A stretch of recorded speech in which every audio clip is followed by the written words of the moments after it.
हर रोज वही मंजर होता था। शहर के पुलिस मुख्यालय के बाहर दोपहर के वक्त एक गरीब सा भिखारी दीवार के साए में बैठा रहता, हाथ में फटा कटोरा, आंखों में उम्मीद और लफ्जों में बस एक ही पुकार, अल्लाह के नाम पर कुछ दे दो बीबी। और हर रोज उसी रास्ते से गुजरती थीं एएसपी मैडम तानिया रावत, सख्त मिजाज, तेज निगाह और अपनी ड्यूटी के लिए मशहूर। लेकिन इस एक भिखारी के लिए उनके दिल में कुछ नरमी थी। वो हमेशा अपने टिफिन से एक रोटी और थोड़ा सब्जी निकालकर उसे देती, बिना कुछ कहे, बिना किसी दिखावे के। भिखारी बस मुस्कुराता और दुआ देता, खुदा आपको सलामत रखे बीबी। दिन महीनों में बदल गए। ये रोज की मुलाकात जैसे एक अजीब रिश्ता बन गई थी, बिना नाम का, बिना इरादे का, लेकिन महसूस होने वाला। फिर एक दिन कुछ ऐसा हुआ जिसने सब कुछ बदल दिया। उस दिन जब तानिया ने टिफिन आगे बढ़ाया, भिखारी ने कटोरा नहीं बढ़ाया। उसकी आंखों में आज कुछ और था, गहराई,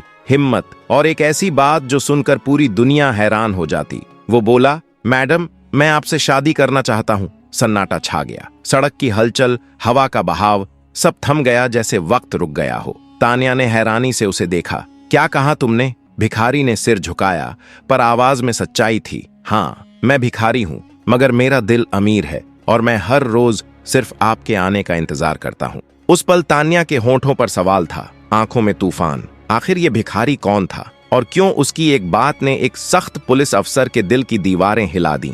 बारिश की बूंदें जैसे किसी अधूरी दुआ की तरह गिर रही थीं, हल्की मगर गहराई में उतरती हुई। एसपी तानिया रावत रोज की तरह पुलिस मुख्यालय से निकलकर उस पुराने चौक से गुजर रही थीं, जहां एक फकीर हर दिन उसी दीवार के सहारे बैठा रहता था। फटी कमीज, जंग खाए कटोरे में पड़े सिक्के, लेकिन आंखों में कुछ ऐसा था जो भीख नहीं, रहस्य मांगता था। उस दिन जब तानिया ने जेब से पैसे निकाले तो फकीर ने पहली बार सिर उठाया और कहा, मैडम, मुझसे निकाह कर लीजिए। तानिया ठिठक गईं, फिर हंसते हुए बोली, बकवास मत करो, और आगे बढ़ गईं। लेकिन उस दिन पहली बार फकीर ने उनके दिए पैसे नहीं लिए, बस चुपचाप बारिश को निहारता रहा, जैसे उसके शब्दों में कोई अधूरी बात छिपी हो। अगले दिन वही जगह, वही फकीर, मगर इस बार उसने कहा, अगर आप चाहें तो मैं आपको एक ऐसी बात बता सकता हूं जिससे बहुत कुछ बचाया जा सकता है। तानिया ने भौहें सिकोड़ लीं। क्या मतलब? और जब उसने शहर के एक गुप्त गोदाम का नाम लिया जहां हथियारों का झकीरा छिपा था, तो बात मजाक नहीं रही। जांच हुई और सब सच निकला। अब वह फकीर कोई आम आदमी नहीं लग रहा था। वो शहर के अपराधों से पहले उनका इशारा देता और हर बार उसकी बातें सच साबित होती। तानिया अब रोज उसके पास रुकती, कभी पूछताछ के बहाने, कभी चाय के कप के साथ। लेकिन उनके मन में अब एक सवाल गहराने लगा था, वो फकीर कौन था, किसके लिए काम कर रहा था, और सबसे अहम, क्या वो वाकई भविष्य जानता था या तानिया की जिंदगी में कोई बहुत गहरी साजिश शुरू हो चुकी थी। बारिश अब भी गिर रही थी, मगर इस बार उसकी हर बूंद एक रहस्य की कहानी कह रही थी। और उस खामोश फकीर को अब एक नाम मिल गया था, विहान। एक ऐसा आदमी जिसकी आंखों में दर्द भी था और किसी भूले हुए बीते कल का बोझ भी। फिर एक दिन विहान ने हल्की मुस्कान के साथ तानिया से कहा, आपने कभी कहा था ना कि बारिश में कॉफी का अपना ही मजा होता है, चलें? तानिया के चेहरे से मुस्कान तो आई, पर उनकी आंखें कुछ और कह रही थीं। यह जुमला, यह लहजा, ये बात तो उन्होंने बस विभान पांडेय से कभी कही थी, अपने दिवंगत पति से। कुछ पल तानिया बिल्कुल ठिठक गईं,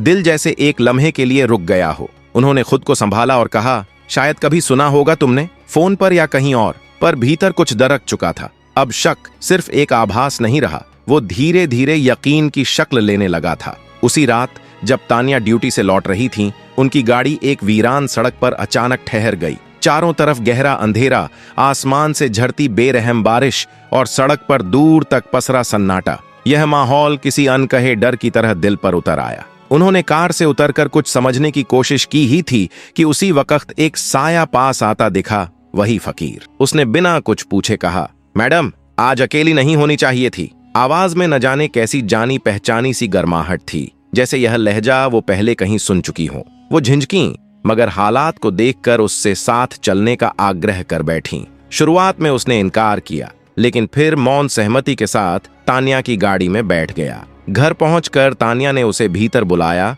और खाने की मेज पर बिठा दिया। गरम चावल की खुशबू से भरा कमरा कुछ देर को अजनबीपन को भुला बैठा। जब उसने पहला निवाला मुंह में रखा तो अचानक रुका और बुदबुदाया, इस स्वाद में कुछ है, जैसे किसी भूली हुई याद ने दस्तक दी हो। तान्या ठिठक गईं।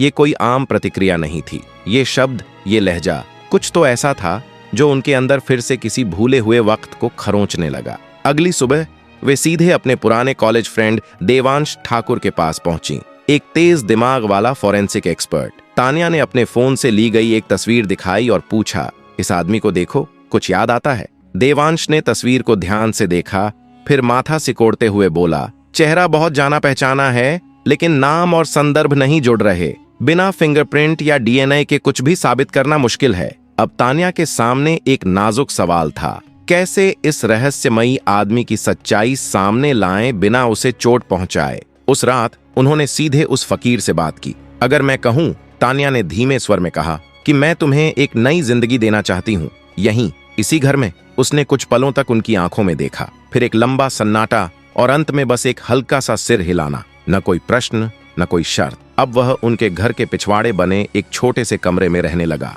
एक कोना जो बाहर की दुनिया से अलग था, जैसे अतीत के घावों को छुपाने के लिए कोई सुरक्षित पनाह।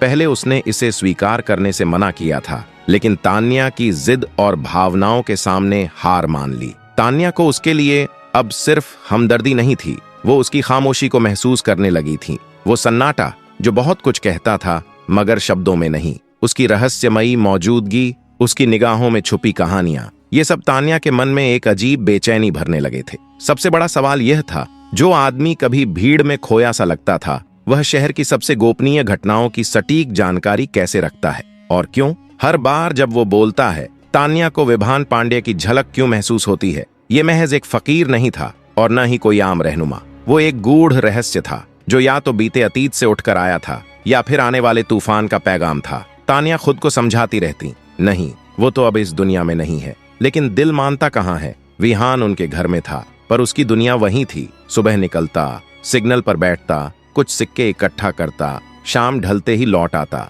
एक दिन तान्या ने पूछ ही लिया, जब तुम्हारे पास रहने की जगह और खाना है, तब भी तुम उसी सिग्नल पर क्यों जाते हो? विहान ने बस एक अजीब सी मुस्कान दी, क्योंकि वही मेरी हकीकत है। इसी दौरान एक शाम थाने से कॉल आया। शहर के नामी व्यापारी ईशान रैना के गोदाम में आग लग गई थी। यही वही गोदाम था जहां कुछ हफ्ते पहले विहान की दी गई गुप्त जानकारी पर हथियारों का जखीरा मिला था। तान्या बिना वक्त गंवाए वहां पहुंची।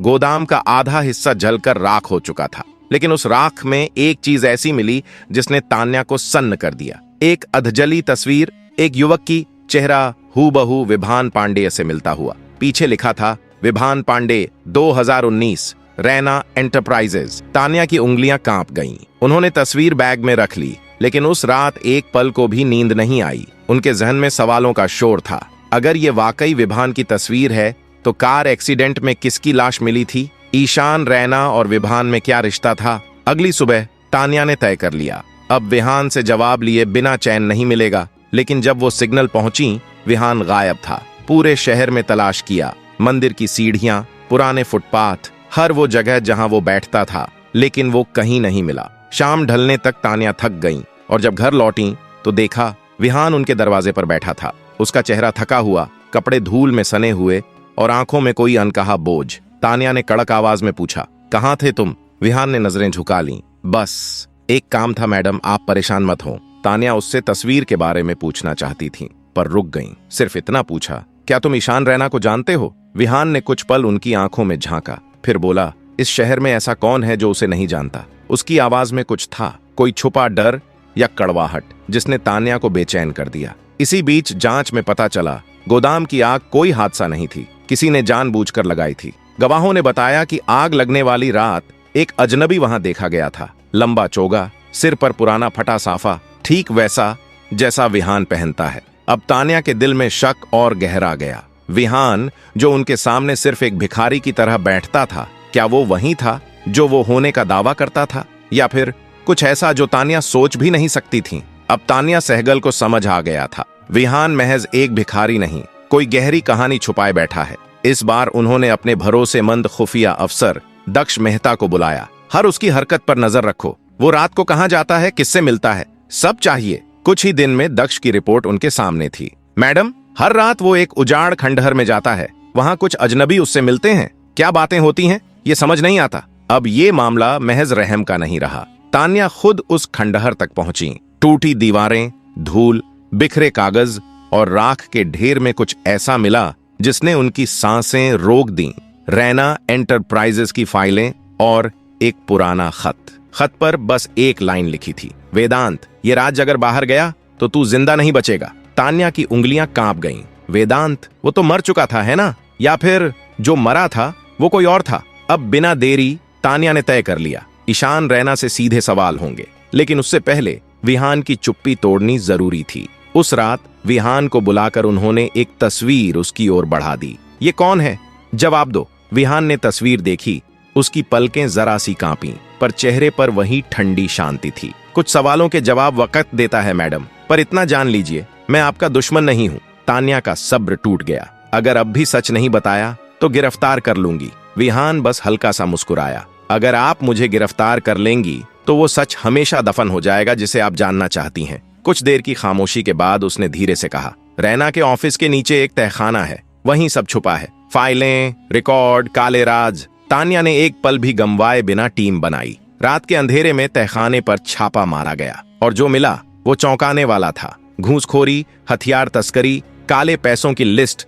रैना की असलियत सामने आ गई। रैना गिरफ्तार हुआ, लेकिन तान्या की बेचैनी कम नहीं हुई। उनके सवाल वहीं थे। अगर विहान मर चुका था तो फिर ये कौन है? अगर विहान वही है तो उसे क्यों मरा हुआ दिखाया गया? उन्होंने तुरंत फॉरेंसिक एक्सपर्ट देवांश ठाकुर को बुलाया। इस आदमी की पहचान चाहिए, डीएनए से लेकर जो टेस्ट करना है करो। इसी बीच तान्या के फोन पर एक अनजान कॉल आया। दूसरी तरफ एक भारी आवाज थी, बहुत आगे बढ़ रही हो मैडम एसपी, अगर विहान को नहीं छोड़ा तो अंजाम भुगतोगी। फोन कट गया। तान्या ने धीरे से फोन रखा, लेकिन उनके चेहरे पर एक ठंडी मुस्कान थी। धमकियां मुझे नहीं रोक सकती, लेकिन अब सवाल और बड़ा था, क्या विहान वाकई विहान है? अगर हाँ तो वो क्यों छुपा रहा है?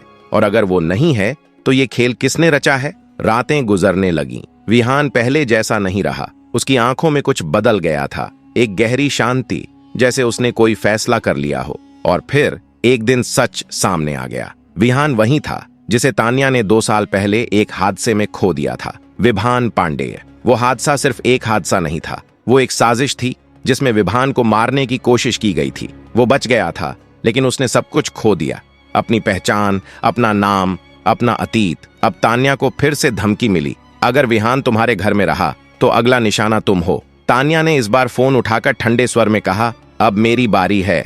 जैसे ही कॉल कटी, तान्या सहगल की आंखों में वो सन्नाटा नहीं, बल्कि एक शिकारी जैसी अलर्ट चमक उभर आई। उन्होंने तुरंत अपनी साइबर टीम को बुलाया। उस कॉल की लोकेशन चाहिए अभी। कुछ ही देर में स्क्रीन पर एक नाम उभरा, एक सुनसान गोदाम जो कभी रैना ग्रुप की मिल्कियत था। ईशान जेल में था, लेकिन उसकी जड़ें अब भी जमीन में कहीं जिंदा थीं। तान्या के मन में एक नया सवाल उठने लगा, क्या विहान इस खेल का हिस्सा है या शिकार? उधर सड़क किनारे फटी कमीज में बैठा विहान नहीं, विभान पांडेय जानता था कि असली शिकारी अभी जिंदा है। जिसने उसकी जिंदगी छीनने की साजिश की थी, अब वही तान्या तक भी पहुंच चुका था। विभान ने भिखारी की जिंदगी जीते हुए जिन चेहरों, आवाजों और गलियों से राज बटोरे थे, उससे साफ था ईशान तो मोहरे की तरह गिर चुका है, पर शतरंज का असली खिलाड़ी पर्दे में छुपा बैठा है। अब सवाल था, तान्या को सच बताना चाहिए या उन्हें अंधेरे में रखना चाहिए ताकि वो जिंदा रह सकें, क्योंकि वो जानता था ये खेल अब जान की बाजी तक पहुंच चुका है। अगली ही शाम विहान ने तान्या को एक ठंडी आवाज में सूचना दी, मैडम, कल रात एक फैक्ट्री में बड़ा डील होने वाला है, वहां आपको रहना चाहिए। तान्या ने यूनिट को अलर्ट किया, बुलेट प्रूफ जैकेट पहनी और खुद मोर्चा संभाल लिया। छापा पड़ा, हथियार बरामद हुए, गिरफ्तारियां हुईं, लेकिन तभी